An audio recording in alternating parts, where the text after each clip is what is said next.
Whether you want to call it a remake, reboot, a sequel, it doesn't really matter, because in the continuity of the Evil Dead franchise, well, they're not real sticklers for continuity. Let's just say it that way.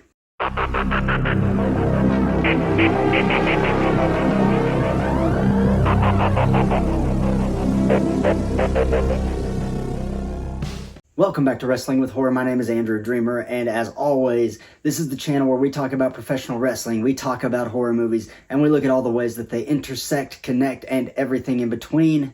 And as I said, we were talking about 2013's Evil Dead, directed by Fede Alvarez, and this film is, at the point that it came out, it was something different than we'd seen in the franchise up to that point.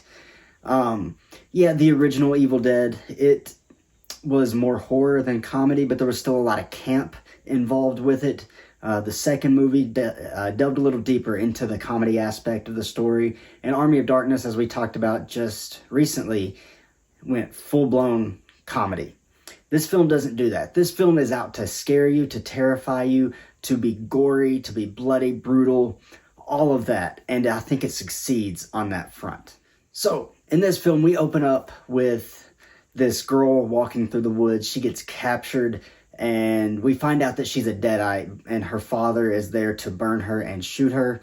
And that's kind of how that cold open goes. It's not anything super spectacular, but it is kind of a sense of how the entire film is going to go. It sets the tone right away. And that is what a good cold open is supposed to do. It's supposed to set the tone and kind of set your expectations for what you're about to see throughout the rest of the film. In this film, we're going to get a lot of callbacks to the original Evil Dead from 1981, and that's to be expected when you have a film like this that comes out. The director of the film, Fede Alvarez, has openly stated that this is a sequel and it exists in the same canon as Sam Raimi's Evil Dead, and I'm okay with that. I know I've called it a remake in previous videos, but like I said in the open, it doesn't really matter. We're going to look at this film on its own merits as well. And you know what? I like that it's actually a sequel. I like that it can kind of be whatever you want it to be, whether that be remake or sequel. That's something that a lot of films these days don't really do. It's either one or the other. But here, it can kind of just, it's up to your imagination and however you want to take the story. When we really get into our story here, we're seeing this Jeep kind of drive through the woods, and it goes through, this creek, and then it gets to the cabin, that titular cabin that we're used to seeing in most of the Evil Dead movies up to this point. And are we sick of that? No, not at all. We love that cabin. If you like the Evil Dead franchise, you love that cabin. And that cabin is pretty famous. It actually inspired the setting for Cabin in the Woods, which is another really, really good horror film. But when we get here, we got our main characters. We got David, his girlfriend Natalie, and then we have Olivia and Eric. And then off to the side, you have Mia, who is actually David's sister. She's leaning up against this car, and we all know what car it is. It's that classic Delta 88.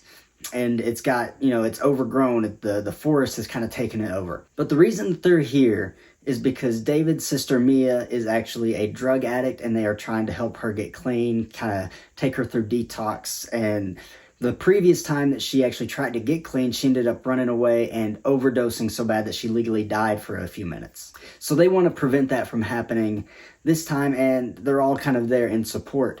Now, David and Mia used to be very close, but that's not really the case now. They've kind of drifted apart as their mother got sick, and David just wasn't around. And David was also friends with Olivia and Eric as well, but they've kind of, like I said, drifted apart. But they're all here to try to help Mia overcome her addiction and beat it and finally get clean. Now, from here, of course, we're going to get a lot of the same story beats that we got in the original movie. They find the Necronomicon, and Eric, being a school teacher, is intrigued. He starts reading through it, and there's warnings in the book, but he doesn't listen to them because we wouldn't have a movie if he didn't, let's just be honest. But he reads from the book, and right then, the Deadites start appearing. Mia is the first one to be affected. She runs into the woods and she's trying to escape. She gets taken in, and we get a retelling of that tree scene from the original. Not quite the same way as it was done in the original, but it's still there nonetheless. Don't really want to talk too much about that. I still don't like the scene. From there, they find her in the woods. They try to tell her that she's not really seeing the things that she thinks she's seeing. Basically, they're kind of just undermining her, chalking it up to hallucinations from the withdrawals, which, if you're in that situation, you would probably think the same thing. But we're not in that situation. We're watching an Evil Dead movie, so you're sitting there going, oh my God, just believe her. Then, of course, Mia transforms into full Deadite, where she vomits blood all over Olivia, infecting her as well. Then you get this scene where Eric tries to go into the bathroom to check on Olivia, and she's in there. She's basically sawing her own face off, and then she attacks Eric, and he has to pretty much has to defend himself, and he kills her. And I know that that's not typically how Deadites are killed in the franchise, but again, continuity's not a big issue here. Let's just continue, move forward. And then, of course, from there, it's the same story beats. People get infected, people turn into Deadites, they die. And basically, by the end of it, we're left with David and Mia, the brother and sister, and you kind of could see that coming because that's how these movies go, and that's fine. It's not a big deal. Mia is still a Deadite, and there's only one thing that he can do to save her.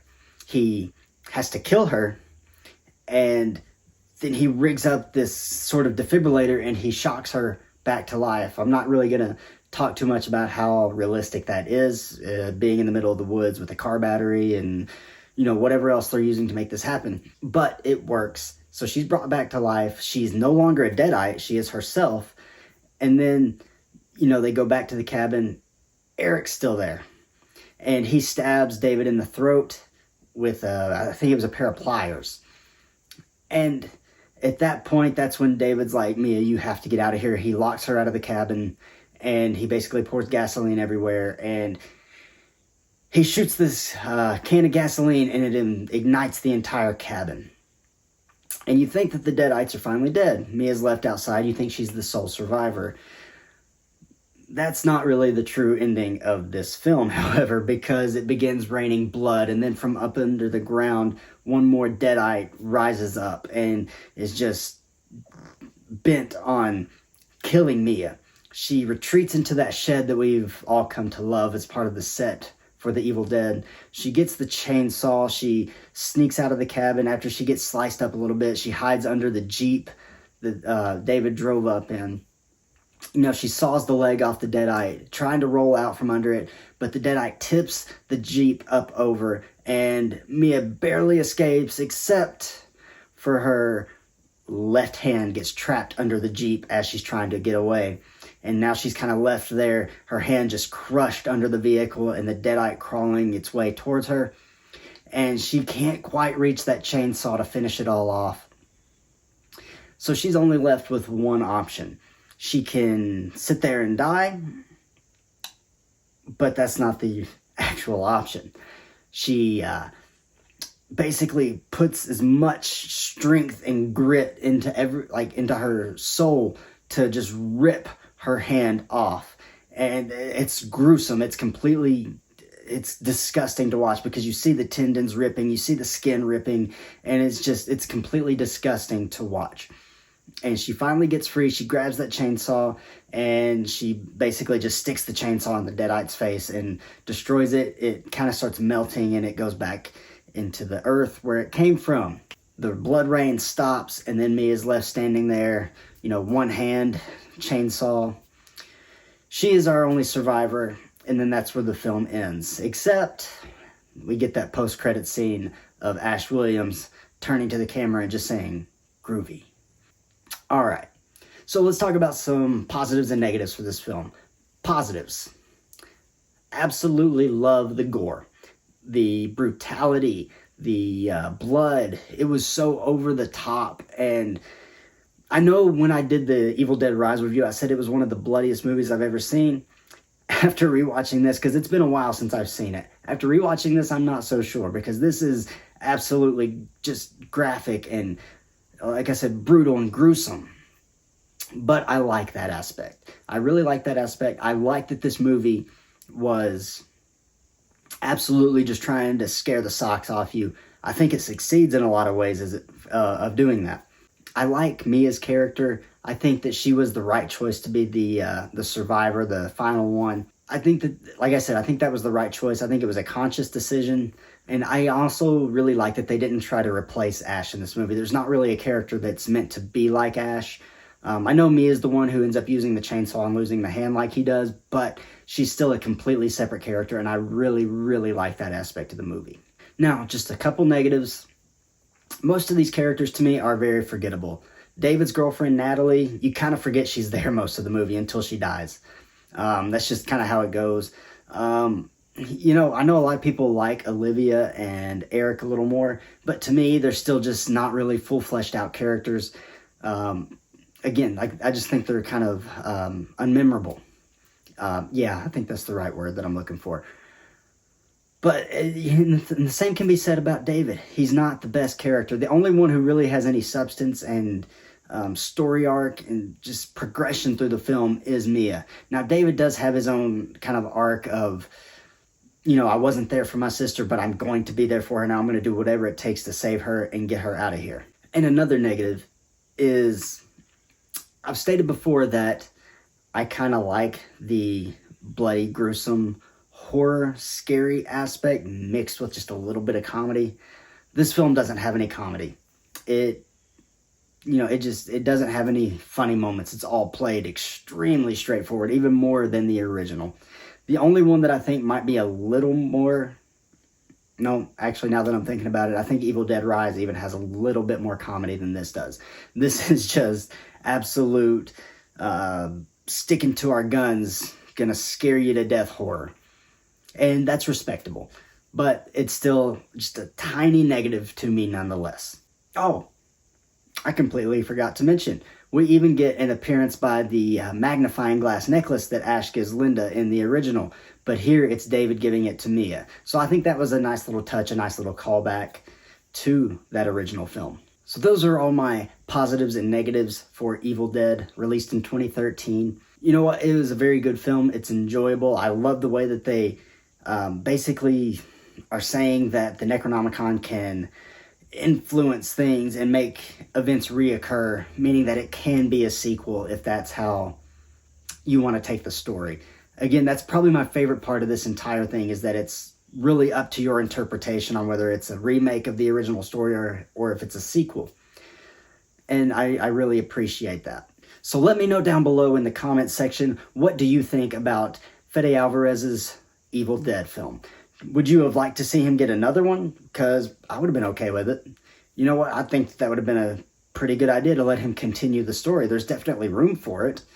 And do you think that it was the right decision to not have an Ash-like character in this film? Because I do, but I want to hear from you. I want to know what you think down in the comments down below. And as always, please be respectful of everybody else's opinions. At the end of the day, it's just a movie. We're all humans and we all have opinions on things. So it really doesn't matter in the grand scheme of life. But I think that's all I got for you. So until next time, when we rank the entire Evil Dead franchise, my name is Andrew Dreamer, and I will see you next time on Wrestling with Horror.